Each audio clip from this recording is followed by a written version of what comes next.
Hola, hola, un cariñoso y afectuoso saludo como de costumbre cada vez que nos vemos en los directos de TikTok con una periodicidad de aproximadamente una vez cada semana o cada 2 semanas, según sea la semana, según sea el mes. Bien, vamos a dar espacio hoy, como hemos venido haciendo en los últimos directos, a las preguntas que me habéis enviado en los últimos días, preguntas algunas alusivas a vídeos que hemos publicado y otras alusivas o invitándome a responder o hacer vídeos sobre otras múltiples circunstancias de salud, de vida que estáis viviendo o está viviendo alguna persona próxima a vosotras. Por tanto, sin más dilación en esta cápsula de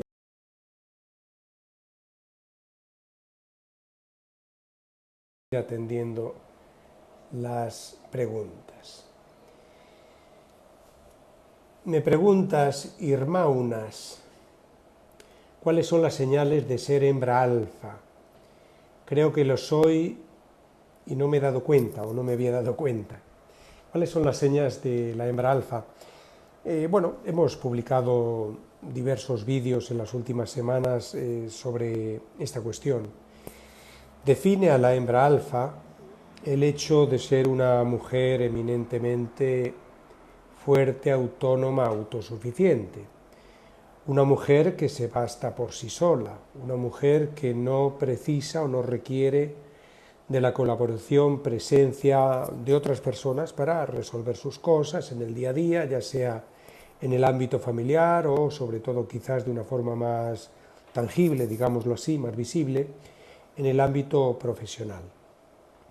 Habitualmente la hembra alfa, como hemos venido señalando, procede de una inercia familiar, de una memoria familiar, donde en su clan familiar, en la historia familiar de las últimas generaciones, ha habido ya otras mujeres que, por diversas circunstancias, no necesariamente análogas a las que ella esté viviendo ahora, se han visto forzadas a tener que aprender a ser fuertes, autónomas, autosuficientes, aprender a saber gestionar las situaciones más dispares para salir adelante. A veces incluso no solo ellas, sino con sus propios hijos, quizá porque fueron viudas prematuramente, quizá porque el marido escapó, se separó, se fue, las abandonó, o quizás porque incluso estando el marido, este no representaba el rol que a él le correspondía y por tanto pues era una figura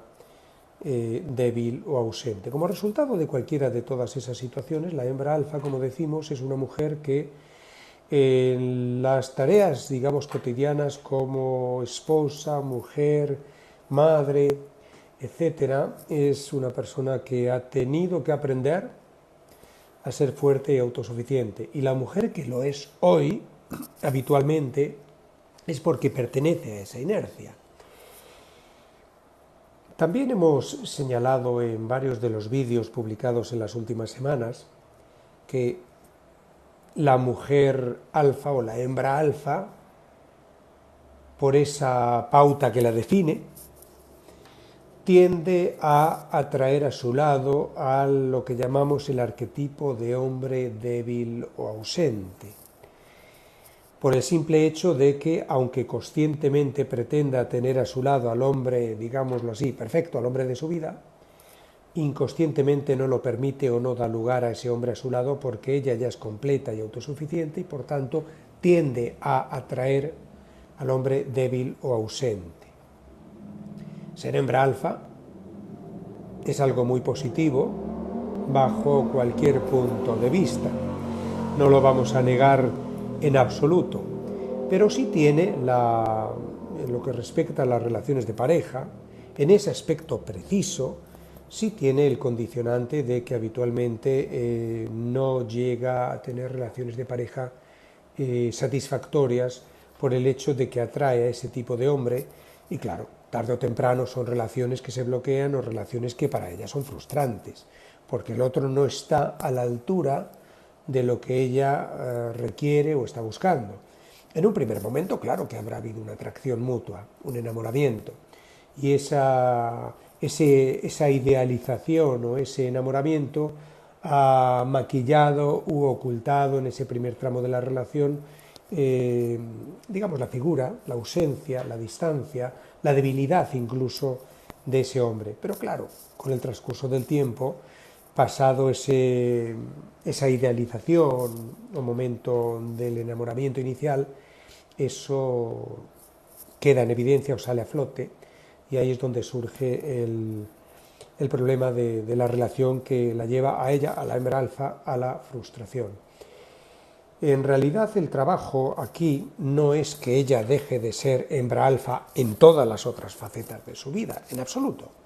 Simplemente el trabajo tiene que ir referido a esa memoria que, en lo que estrictamente se refiere a las relaciones de pareja, la han legado otras mujeres del clan. Es decir, se requiere un trabajo de tomar conciencia de ese pasado, de eso que han vivido otras previamente en la familia, honrar y bendecir eso que esas otras, en sus circunstancias, en sus contextos de vida, vivieron y lógicamente no pudieron evitarlo, fueron las circunstancias que las tocó vivir, vamos a decirlo así, pero la mujer que hoy es hembra alfa, como partícipe de ese inconsciente familiar, de ese sustrato psíquico, de esa novela familiar común, está inmersa en esa inercia. Por eso digo que lo que hace falta es tomar conciencia y acto seguido honrar y bendecir lo que esas otras mujeres vivieron y desde la honra y la bendición liberarlas de esas circunstancias. En descodificación biológica reparadora, este trabajo de liberación, tal como lo estoy describiendo, lo realizamos con hipnosis regresiva a la memoria transgeneracional, donde la mujer, la hembra alfa hoy, tiene la posibilidad de sumergirse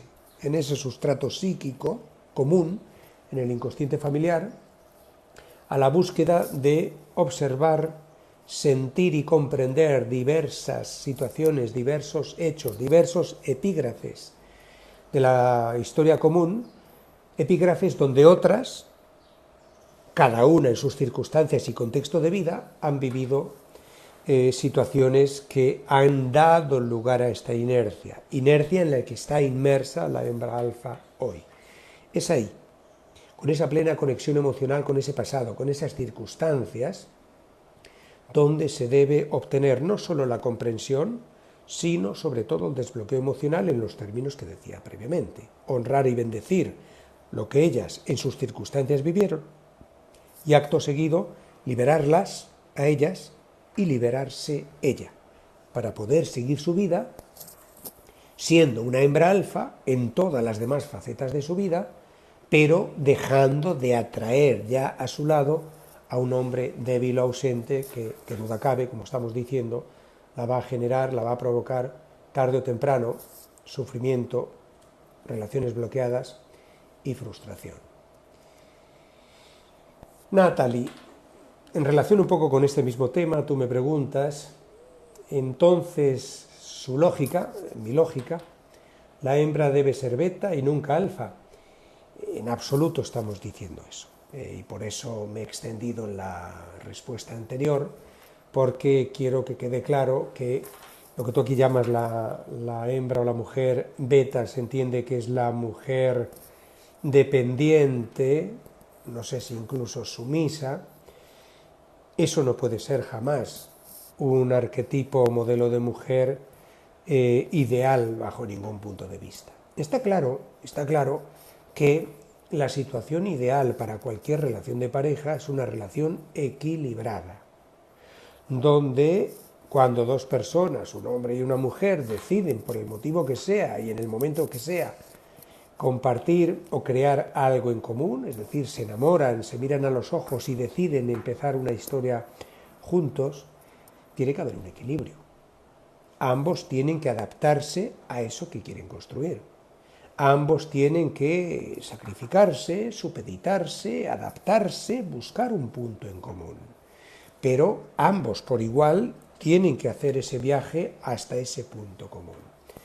Si solo lo hace ella, así como si solo lo hace él, eso está desequilibrado.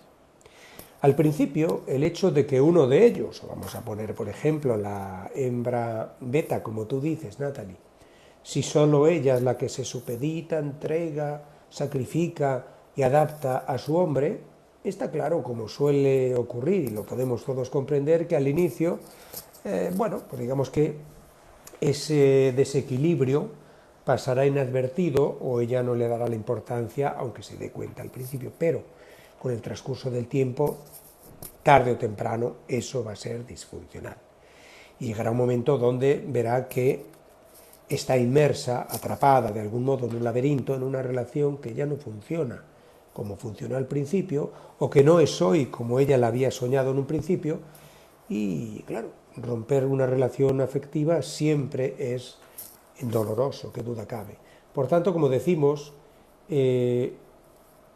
ser hembra alfa, mujer alfa, siempre es positivo, salvo en el tema de pareja, porque tiende a traer un hombre débil o ausente a su lado. La mujer beta, como tú dices, no podemos nunca decir que ese sea un modelo ideal.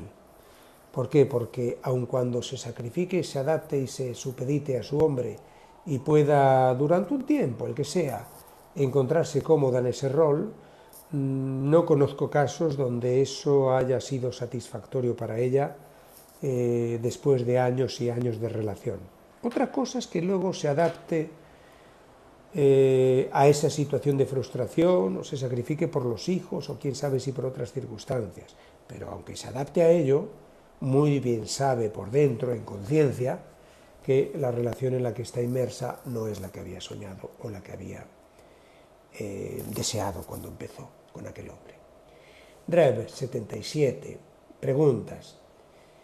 El hombre por sistema social lleva muchas cargas, deberes y obligaciones, es muchísima presión.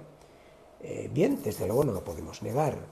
Claro que reconozcamos que a pesar de que en los últimos tiempos, en las últimas décadas, la sociedad ha evolucionado en tantos aspectos, quizás en otros ha involucionado, pero sí podemos decir hoy que la sociedad, al menos la sociedad occidental, es más igualitaria de lo que era en tiempo de nuestros abuelos o puede que incluso en tiempo de nuestros padres.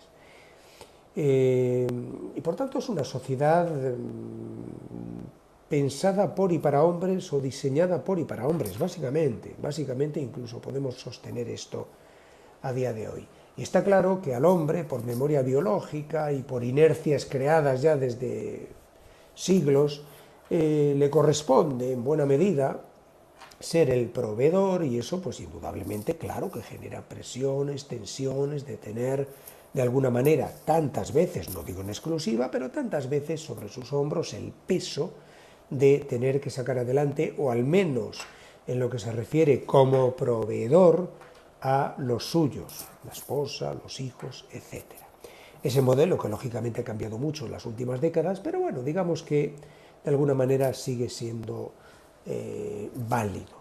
Por tanto, ahí está y es una realidad.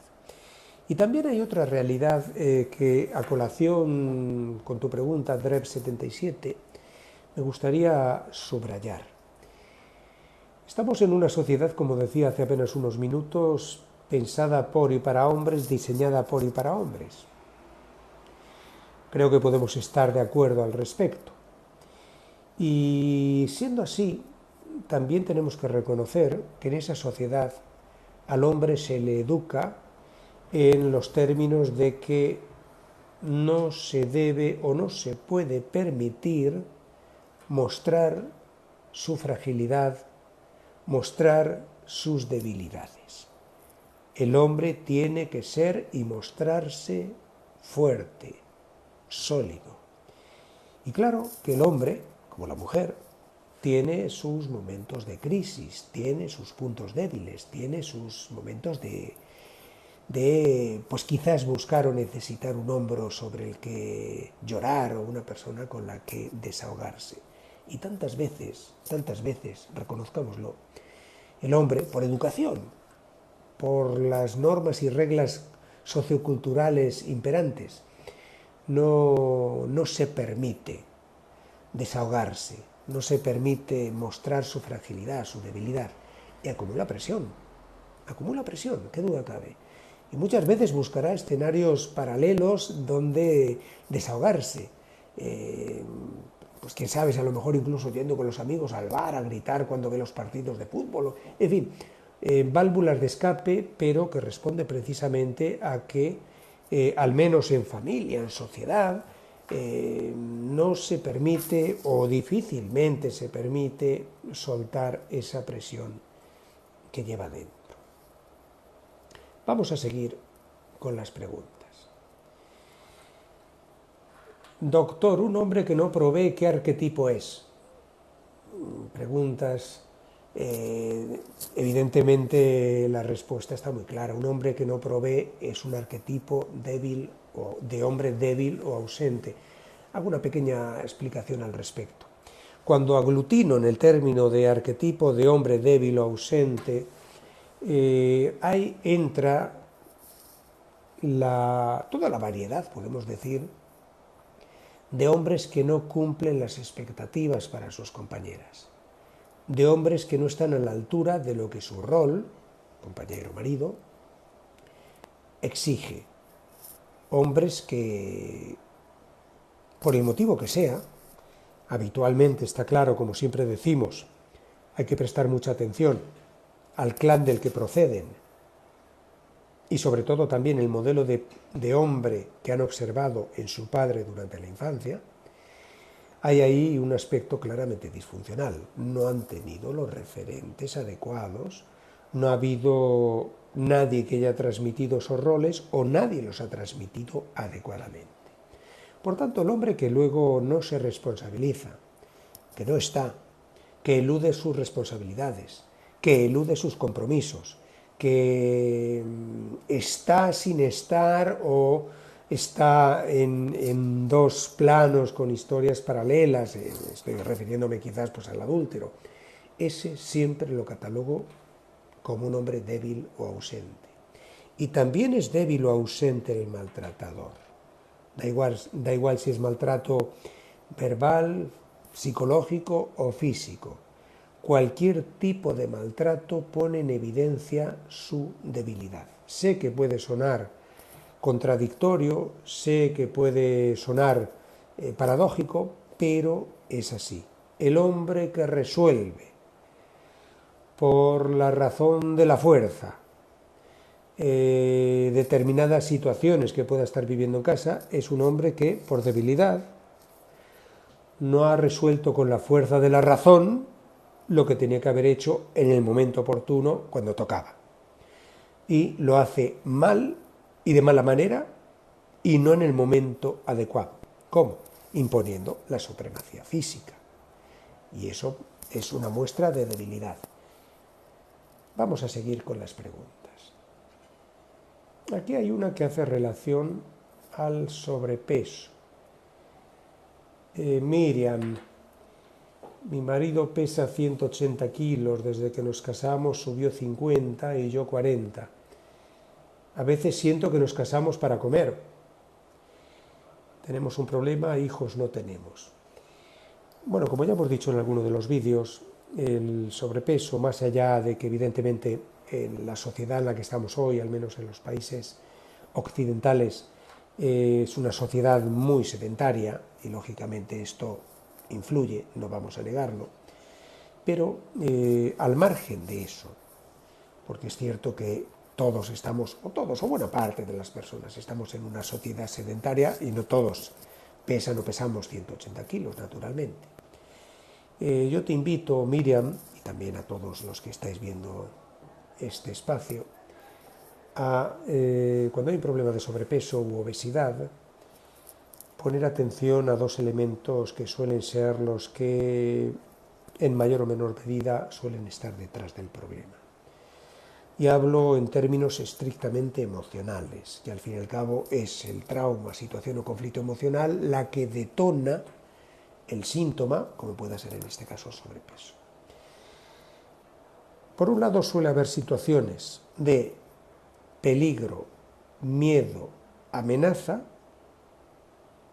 También puede ser la necesidad de ser fuerte y robusto, fuerte y robusta, para aguantar sobre tus hombros tantas y tantas responsabilidades propias y ajenas, es decir, tienes que ser sólida como una columna de granito, porque sobre tus hombros descansan tantas responsabilidades, tantas expectativas de otros, familia, etcétera, y eso ya puede desencadenar el programa biológico de ser, como digo, fuerte, robusta para soportar todo eso. O la otra circunstancia que invito a una reflexión es situaciones de soledad, abandono, incomprensión, falta de apoyo.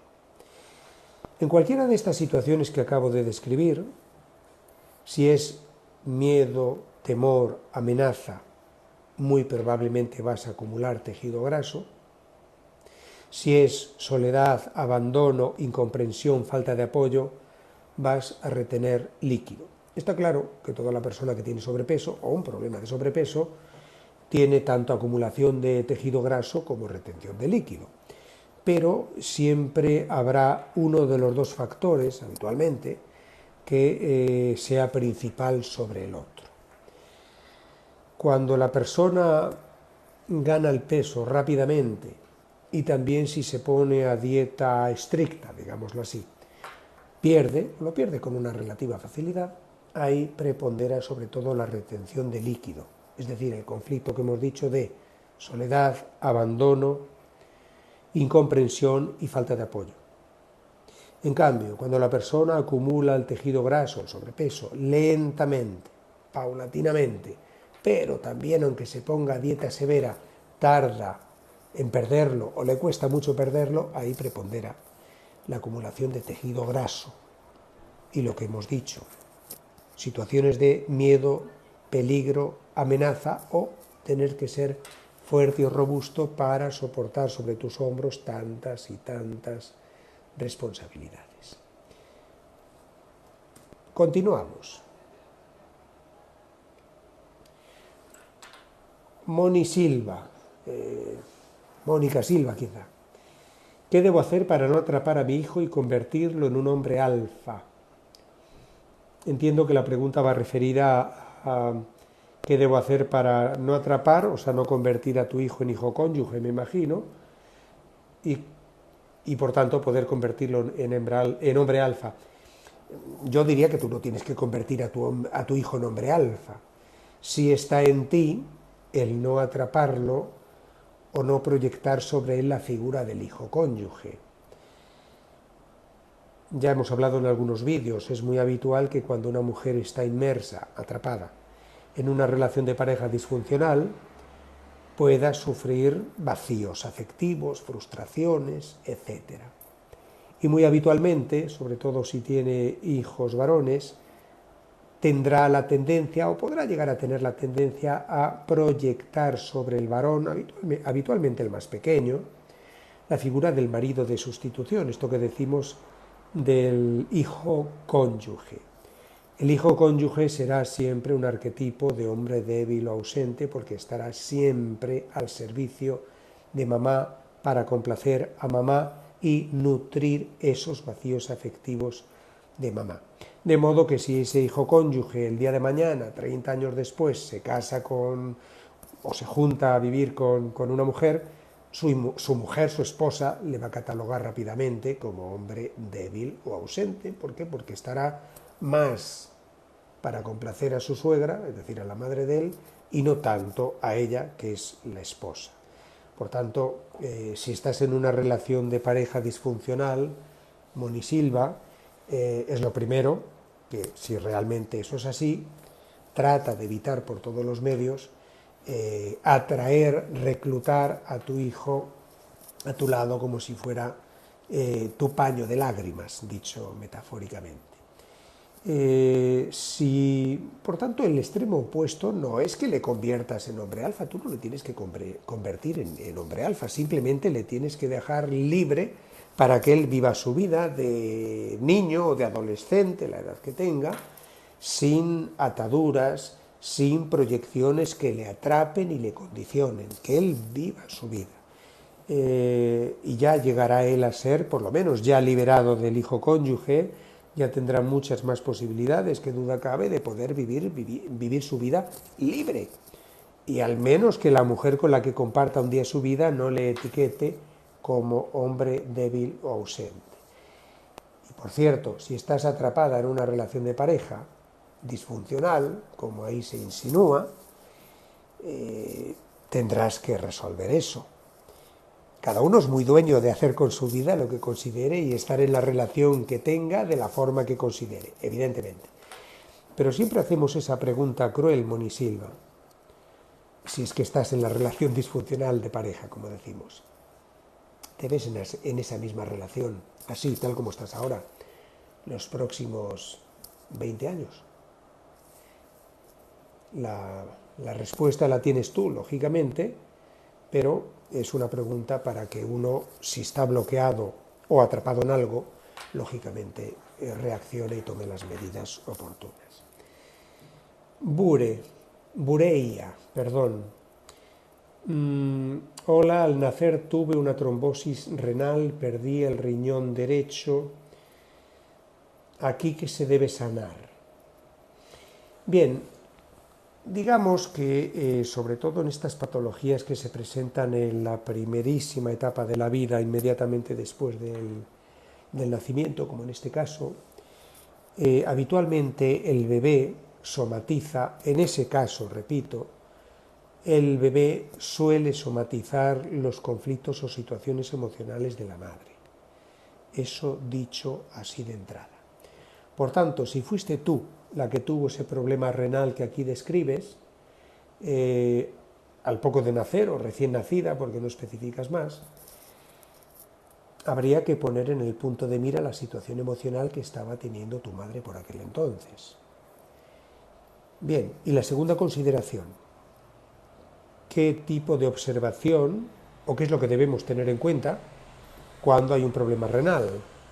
Básicamente, la persona que se encuentra en una especie de encrucijada, la persona que no tiene la seguridad de qué es bueno o qué es malo de las opciones o posibilidades que tiene frente a ella en su vida. Por eso digo lo de encrucijada. Hay varias opciones, hay varias elecciones, hay varias alternativas y la persona no sabe cuál de ellas es mejor o cuál de ellas es buena o cuál de ellas es mala. Entonces, en esos términos, te invito a hacer esa reflexión, si tienes la posibilidad, lógicamente, o incluso puede que hasta lo conozcas porque hayas podido escuchar a tu madre contar situaciones de este tipo, pero sería interesante que en estos términos, qué es lo que estaba viviendo tu madre durante tu gestación o tu primera infancia, para tratar de comprender hasta qué punto lo que ella vivió puede ser lo que está en la raíz de lo que a ti te ocurrió al poco de nacer. Bien, vamos a hacer una última respuesta porque aquí Diane, Mary y Chaya hacéis tres preguntas que todas convergen en la epilepsia. Preguntáis que si la epilepsia se cura en una niña de 1 año, habláis también, preguntáis de una hija con epilepsia y retraso psicomotor, y también de otro caso de epilepsia desde el nacimiento con retraso mental. Bien, en parte sirve la respuesta que he dado a la pregunta anterior.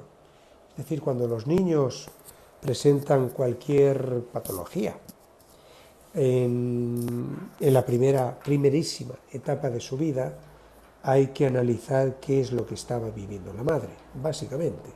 Porque puede estar, como decía en la respuesta anterior, somatizando algo de la madre. Además, y siendo más específicos, ¿qué es lo que dice la epilepsia? Para tratar de, si es posible, analizar e incluso llegar a identificar qué estaba viviendo esa madre. La epilepsia pone de manifiesto la combinación de dos conflictos o traumas emocionales. Uno de miedo y otro de separación brutal. Por tanto, es esa combinación. No es el uno, miedo, no es solo el otro, separación brutal, sino la combinación de que la persona haya vivido, no necesariamente a la vez el mismo conflicto, pero sí que haya vivido uno y no lo haya resuelto, y antes de resolver ese, viva el otro, y entonces sí acumula ya esos dos conflictos, vuelvo a repetir, miedo y separación brutal, pendientes de resolución. Estrabismo. Vamos a dejar con esta la última respuesta y el resto de las que, bueno, había muchas, evidentemente no teníamos el tiempo de responder todas, pero claro que por supuesto las iremos acumulando y las iremos atendiendo o en próximos directos o en vídeos que vayamos haciendo en los próximos días. Estrabismo. Vamos a ver, el estrabismo obedece básicamente a situaciones de temor, a algo que no debe ser visto, algo que no quiero ver. Los ojos se separan precisamente para no ver. Obviamente, se entiende que lo que hay detrás son problemas o traumas o conflictos, digamos, de miedo, de peligro. Hay un ánimo exacerbado de vigilancia, como si la persona estuviera o se sintiera rodeada, acosada. Situaciones de temor. Temor a mirar el presente. Temor a mirar, a ver lo que tengo delante. Esa es básicamente, digamos, la apreciación emocional cuando vivimos situaciones de estrabismo. Recordemos, que no lo he hecho al principio como habitualmente, pero lo hago aquí ahora en el epílogo de esta cápsula semanal, recordemos las, vamos a decir, pautas básicas de la descodificación biológica reparadora. Partimos siempre del hecho de que nada es casual en la vida y, por tanto, la descodificación biológica nos permite hacer una lectura emocional del síntoma, en función de cómo, cuándo y dónde se está expresando el inconsciente de la persona, en su vida, en su cuerpo, en su organismo, en su salud, podemos identificar esos conflictos que están dando lugar, que están nutriendo el síntoma o problema que tiene la persona, lo que está viviendo ahora. 2, o segundo paso, hacemos el estudio transgeneracional, es decir, la observación de la memoria de la infancia, memoria uterina y memoria de lo que se ha vivido en la familia en las 3 generaciones precedentes, precisamente para identificar dónde está el origen de eso que está viviendo la persona ahora, de ese síntoma o problema que tiene la persona ahora.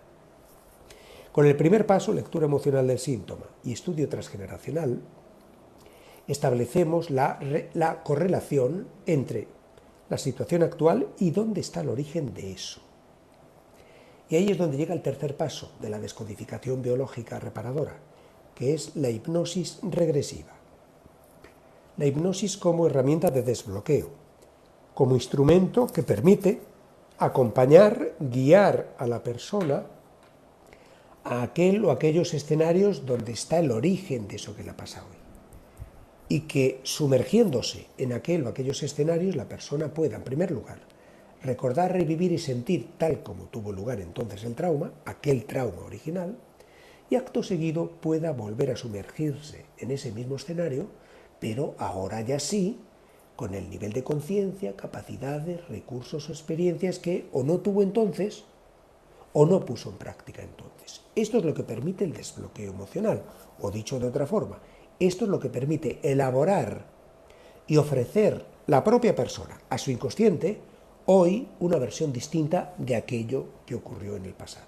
Y que esta versión distinta que le ofrece a su inconsciente hoy sea de hoy en adelante la versión válida, el referente válido que tenga en cuenta su inconsciente cada vez que hoy, una o varias veces, las que sean, vuelva en el futuro a exponerse a situaciones que guarden alguna similitud a aquellas que en el pasado vivió, sufrió y no resolvió. Un cariñoso saludo y nos vemos pronto.